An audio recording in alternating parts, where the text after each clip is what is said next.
ముఖ్యమంత్రికి తెలియకుండా జరుగుతాయి దాడులని. ఇంతవరకు రెస్పాన్స్ లేదు.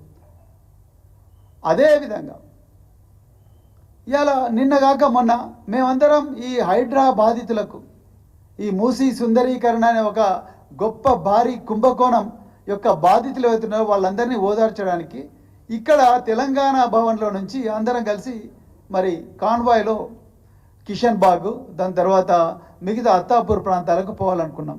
కరెక్ట్గా 2 గంటల 15 నిమిషాలకు ఒక 30 మంది కాంగ్రెస్ గుండాలు వచ్చి మా పార్టీ ఆఫీసులోకి వచ్చి మా నాయకులైన తెలంగాణ తొలి ముఖ్యమంత్రి అయిన కేసీఆర్ గారి దిష్టిబొమ్మ దగ్ధం చేయడానికి మా పార్టీ ఆఫీసు ముందరకు వచ్చి చేస్తూ ఉన్నారు.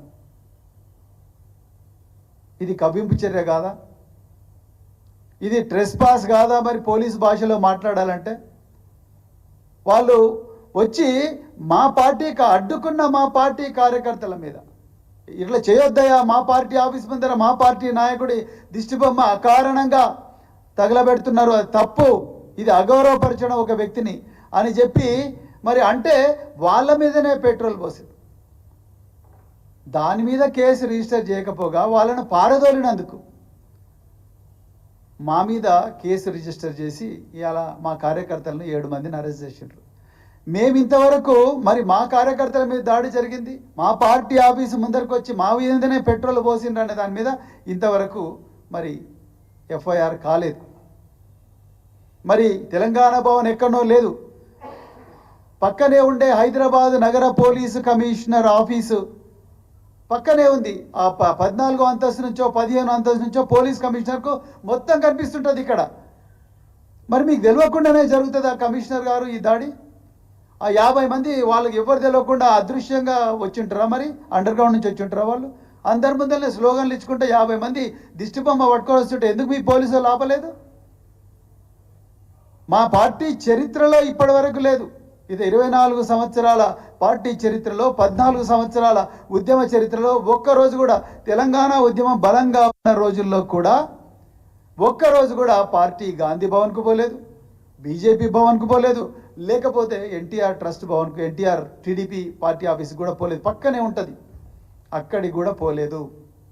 మాకు ఆ సంస్కృతి లేదు. మా నాయకులు కేసీఆర్ గారు చట్టబద్ధంగానే నడుచుకోవాలని నేర్పించింది తప్ప మీలాగా గూండాగిరి చేయడం, వీధి గూండాల్లాగా ప్రవర్తించడం, పక్కదో పట్టించడం అలాంటివి ఎప్పుడు కూడా మా నాయకుడు మాకు నేర్పించలేదు. ఇలా మీరే దాడులు చేస్తూ ఉన్నారు.